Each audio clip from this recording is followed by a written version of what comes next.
Hello and thanks for joining us on Great Karate Myths Debunking the Legends. This is our monthly Q&A episode and you've given us some fantastic questions. Today we're diving deep into the context and origins of kata. We'll be answering your questions about the historical context of these forms, their original functions and why some versions are more reliable for research than others, and why they are the key to unlocking their secrets. Get ready to have your understanding of karate's past completely transformed. So the first question is, can we talk more about the context for the kata and clarify which context we are suggesting for each kata? Well, that's a lot of kata. So if we looked at Shotokan, it's, as I said in the past, it's 27 and growing, depending on the school or group. Now, if we looked at July'25, I think it's probably, correct me if I'm wrong, Tom or Matt, it's 15. If you looked at Goju-Ryu, it's 12. So basically, a lot of the kata that are named in the various styles that might appear to be different kata actually are the same kata with a slightly different name. So given that the founder of Shito-Ryu, Mabuni Kenwa sensei, tended to be quite eclectic. No, wrong word. He actually collected. So he collected everybody's kata, and that was some sort of 50. So let's run with that figure unless anyone objects. So we're looking at roughly 50 karate kata. And when you look at them, if you look at the Seisan, for example, in Goju-Ryu, it's completely different from the Seisan in Uechi-Ryu. Although you can see the similarity, you can, and anyone with a discerning eye can see the likelihood of one having grown from the other. But notwithstanding that, they're counted as they have the same name, so they might be the same kata. But when we look at Mabuni Kenwa's system, he included sort of several versions of Seisan, all very confusing. So it's difficult to just say, well, here are these 50 kata.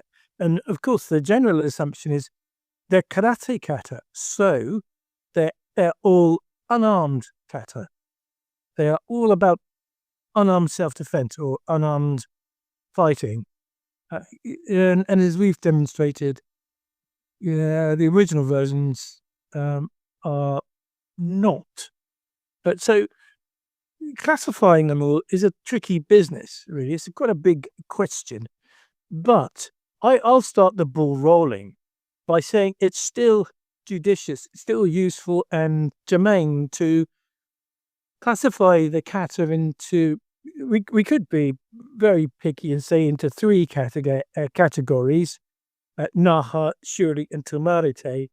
But as my dear friend Simon said to me, when he went on his pilgrimage to Japan and Okinawa, particularly in Okinawa, the villages, as Tom has reminded me on a number of occasions, the villages of Naha, Shuri, and Tomari are sort of 2 or 3 miles apart.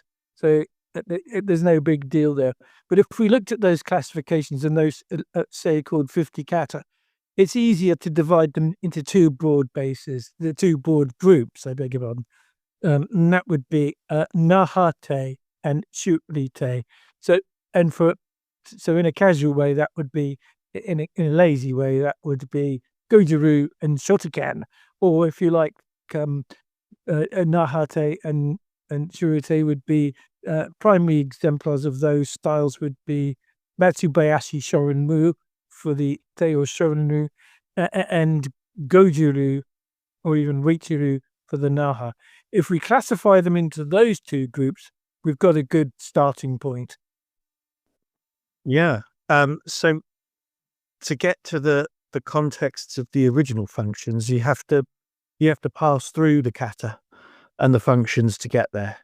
So, it's holding in mind that we're talking about something from in history, a completely different culture and different perspectives on things. So there's lots and lots of possibilities there, and it's better to start with the kata and work back from there. So rather than deciding, for example, that it's unarmed self-defense or whatever, to not have any assumption there, and work. If you're seeking the original function and you work backwards and you arrive at the function, you can start to look at, well, what does the kata contain? What's the content of it? And we talked about the Uechi-Ryu, the forms preserved in Uechi-Ryu a lot that are for the use of the sai or some of the shuri forms. And from there, you can kind of speculate on what the possible context for its usage was. And so some of those contexts could include types of policing, bodyguarding, palace security guarding, militia, pirates, theatre, or performative martial arts, and also religious rituals. So you'll find forms go back, and you'll find, if you trace enough back, you'll find some forms, not necessarily just from karate, but from kung fu systems that fit into those contexts. But the best route to it is to go through the kata itself and seek those, seek through the original functions. And how do you know something might be policing, for example? And policing might not be the completely correct term, but something along those lines, civil policing. Well, we've talked about that already. We've gone quite in depth on that, in that it's not striking areas which could potentially be fatal, and that the body of techniques and skills are, geared towards arresting or disarming or, that kind of territory. Then you can speculate where that context may have been policing. Militia, you might be little private armies or something like that. We've done an episode on the Wing Chun, and those butterfly broadswords certainly don't seem to fit into the category of policing, but certainly might align somewhere in militia, private armies, or piracy.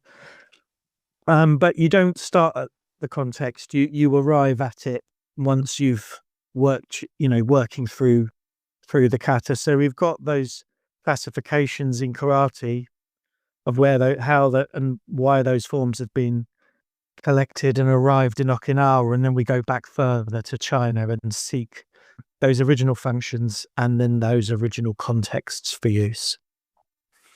Yeah. So in essence, and yeah, that's a really nice summary.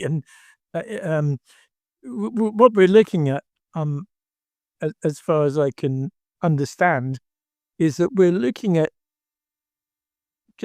we can say they're either sai kata, they're grappling, they're bow, or tonfa. I think, was that sufficient for now? Because we can't speak for all of the kata at all. And there's so many forms, so there might be more that we certainly haven't gone into in any depth. So I think in terms of the forms that we're talking about, which would be Sanchin, Seisan, and Sanseryu from the Naha, preserved in the Naha, and then in the Shuri we have Naihanchi, Kusanku, Goju-Shiho, Pasai, Shinto, and possibly Wanshu and Rohai. Those are the forms that we're talking about at the moment. Oh, that's a nice summary, Tom. That's a perfect summary. That would be enough, yes, to get a flavour of what these kata are about.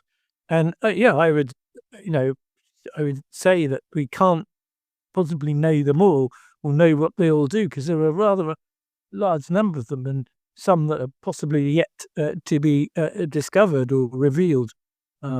So yeah, that's a good sample. the kata you've mentioned come principally from Matsubayashi Shorin-Ryu and Uechi-Ryu. Yeah. But the way that they're performed in those styles and the way they've been preserved seems to be the most accurate versions. So in terms of unraveling so it's not that we just go to Matsubayashi Ryu, for example, for Kusenku. It's the process involves looking at as many different versions as possible, looking at the history of those particular styles to see what, can we get a decent older version, or what's the best representation of Kusenku that we can find, and see what's possible with it in terms of exploring the original functions. So there's there's documented changes to Kusenku that's taken place from Shorin-Ryu into Shotokan into Wado-Ryu and things like that. So it's by process you eliminate the ones that have gone through those changes, because the changes aren't really made based on function. So, and it's the same with the Goju-Ryu. The Goju-Ryu versions have changed significantly as well. So again, not based on knowledge of the original function. So we eliminate the ones that we can certainly prove or evidence have changed. And yeah, so it's quite remarkable that the concise detail that's preserved. They're really, really well preserved, particularly for our purpose, which is to try to understand something of what was intended for them in the beginning. Yeah, excellent point. And it is the case that when this research within our group was first conducted, for Kinkro Reiki, so the actual start of the research for the karate was 35 years ago, and the struggle was, and no disrespect to Shotokan, as everyone knows, I have considerable respect for the Shotokan practitioners and their endeavors, their capabilities, their crispness lines, and their dedication. But it was very difficult to try and unravel the kata functions based on the versions that we found so changed within Shotokan and within the Wado-Ryu, as much as we wanted to be inclusive. And in fact, we did have to turn to the very conservative, with a small c and nothing to do with politics, but the well-conserved kata of the Matsubayashi Shorin-Ryu, as recorded by Nagamine Shoshin Sensei. And of course, the Uechi-Ryu recorded by Uechi Kanbun. Well, actually, it was George Matson, the very senior American karateka. But these versions, they had an accuracy that gave the capability for us to actually find out what they did. The Shotokan versions Shotokan Wado-Ryu were problematic to use in the sense that they had evolved and changed. No criticism implied there, but we were no longer able to unlock them because the codes had changed and the forms had changed. Not hugely, but enough to obscure the origins and the intentions. And whilst the performers perform them, the karateka perform them, extremely well, and according to their traditions and the way they were taught. But the changes that had been made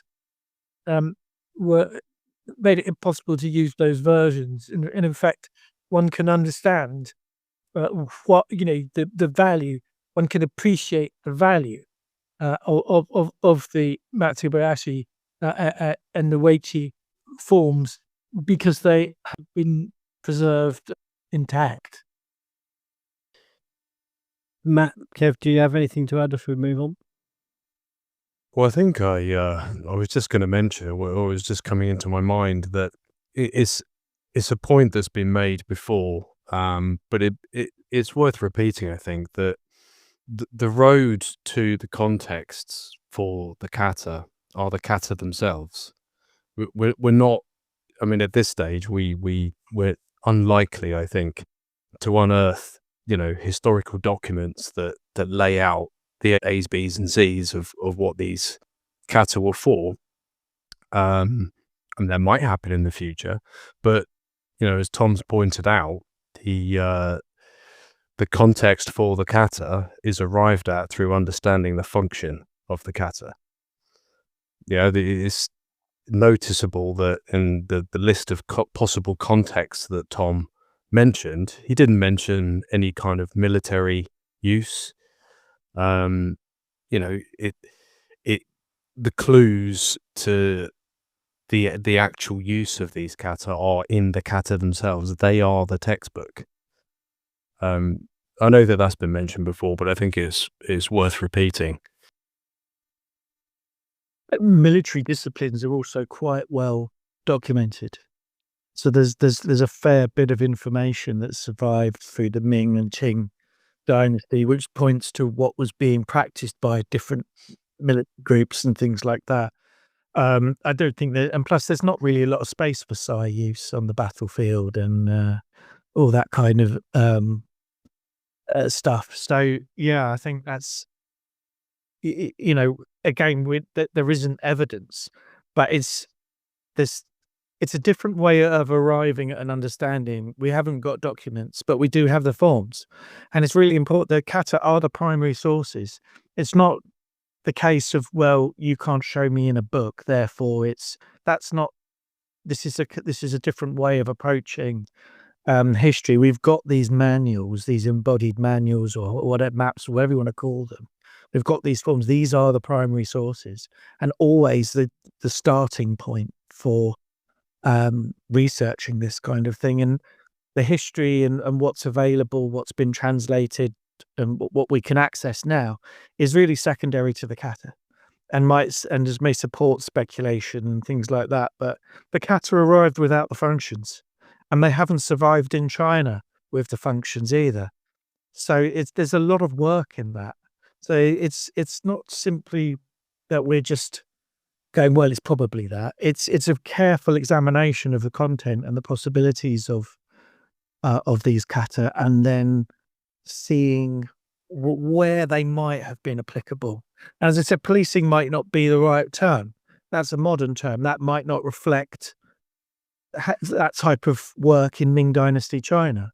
And so, as I said at the beginning, keeping in mind we're talking about the period of history and a culture that's just so far removed from our own, and to hold loosely that religious rituals and performative aspects were also probably part of almost all of it. So, just listening to an interview that Matt recommended to me, I was listening to yesterday's an interview of Andreas Christ, and he's talking about his most recent book on the bow, and he's talking about all the village festivals where they would perform bow kata and bow kumite. It's quite fascinating to hear that those festivals took place, and they were very common, and there's lots of it going on, and there's so many different recorded performative methods there for festivals and ritual and things like that, and that parallels what was going on in China. So already there's a big chunk of Bojutsu history there, which is well documented by said Andreas Christ, demonstrating the performative aspects of bow usage in Okinawa, which is something that I've not really come into much contact with until recently, reading his book and so on. So there's lots there to be explored, but go through the kata first. Start with the kata and see where it takes you. And that's what I would encourage someone to do. I'm not encouraging anyone to believe anything that we're saying or speculating on, but to do it for yourself. Where does Uechi-Sanchin take you? The Sanchin preserved in that. Where do those forms take you? What can you do with them? And so on. Yeah, I'll stop there. I was just thinking Matt's point about the military side of it being well documented. I don't know this stuff, so I'll take your word for it. But that's going to be quite important, isn't it? Because why isn't the other stuff why aren't the katas documented? That's if the military aspects are. Yeah, I just find that quite interesting that these forms are all out there and there's no written documentation about them. If that's how I interpreted that.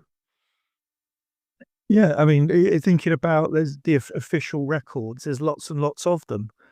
Tax records and civil records and military and things like that. There's lots of it in China, but the pirates probably didn't keep much in the way of records. That's a very good point. And the records are the forms. It's not that there are. Yeah, there's not that we need books on the Wing Chun or we've got the books. They are the forms. But it's learning to read them. That's what they are. Yeah. But it's vast. I mean, I'm kind of making sweeping generalizations there and probably some major errors, but as a leaping off point, it's okay, I think, as a generalization. Loads more to explore. Yeah. Okay, so next question. Did historical figures like Kanban Weichi, Higona Kanro, and Shotsuhe truly know Sanchin's purpose as a sai kata? How far back do we have evidence of its original function? That we need to, the furthest back we can seem to go is Shotsuhe. Shotsuhe, teacher of Kanban Weichi, and possibly either him or an associate teacher of Higashi on the Kanro. So we're looking at very late development, and the simple answer to your question, is did they know what? My view is, but here this is brutally simple, a bit over adjective heavy. Let me say that again.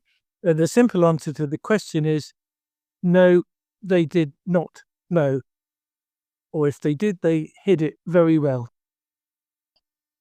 I think if they had known, would 3 sai kata be a good foundation to create a karate styles from, and then never mention the sai function ever again. But I think it's also, that they're asking how far back do you have evidence of the original function? There isn't any evidence of the original function. It was lost, like a lost language. But we've got the manuals, which are the kata. But in terms of speculating on a timeline, you've got to think about the skills themselves. When the idea was suggested and the kata created, when the methods were practiced and used, then they were lost, then they became something else, and then they arrive in Okinawa and become something else. So you can kind of start to speculate on the timeline a little bit with that. How many generations does it take to create a Sanchin, lose its function, it becomes kung fu or whatever, and then makes its way to Okinawa and become karate? But what we do have are the forms, and they're incredibly well preserved. It's amazing. Very lucky.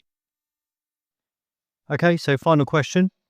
Is there credible evidence supporting a Ming Dynasty origin for Sanchin, especially given the suggested later emergence of empty hand kung fu styles? Yeah, I think that the part of the question is part of the answer. I think that the later emergence of empty hand styles gives an idea of that it goes back to at least the Ming Dynasty. We haven't.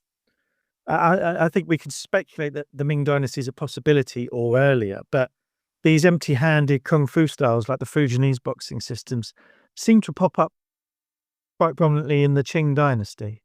And so I'll just kind of reiterate that point again. We've gone through this idea of there being function-based forms. The functions are lost. They become something else. So, for example, the Wing Chun or the forms preserved in Weichi were practiced originally with weapons. So we have the period of those methods being used and trained. Somehow they get lost. We can speculate on that as well, why that's the case. Then they repurposed as unarmed kung fu or repurposed as rituals or something else. And then they find their way to Okinawa and later Hong Kong and all the rest of it. So, yeah, that emergence in the Qing dynasty of unarmed repurposing of weapons forms is a clue, really. And so you need to kind of account for all of those stages of the development, usage, and loss of those functions, I think. But we do have the forms. So again, and it's also comparatively looking at what kind of culture might have produced that. Unfortunately, there's quite a lot of history on the Ming Dynasty, and so it's interesting to look at how concise those forms are and whether that might fit with that type of culture or something like that. Again, it's only speculation. It's not hard evidence other than the forms themselves. But yeah, so that's one way of looking at it and approaching it, I suppose.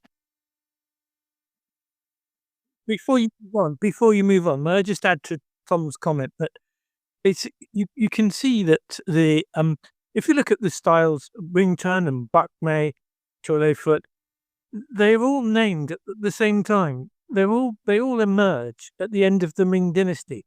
So none of them, all of their mythologies and stories, the stories about Bak Mei Tuzhang and Yin Wing Chun, and the stories of the white eyebrows, Bak Mei, they all emerge at the same time. They all emerge at the end of the Ming Dynasty and at the Qing, during the Qing. They're all very late. And there don't seem to be any histories of so-called kung fu styles before that. So that's what kind of motivated us to situate the antecedents of kung fu styles in the Ming, because this stuff really, this whole kung fu idea, this unarmed combat idea, seems to only emerge in the Qing. Now, I'm not going to say that historically there are no records of unarmed, because there are records of grappling, and there are records by a general who mentions the uselessness of grappling and unarmed combat, and he goes on to say this is absolutely no use for military purposes whatsoever. This was the idea of the day for the military.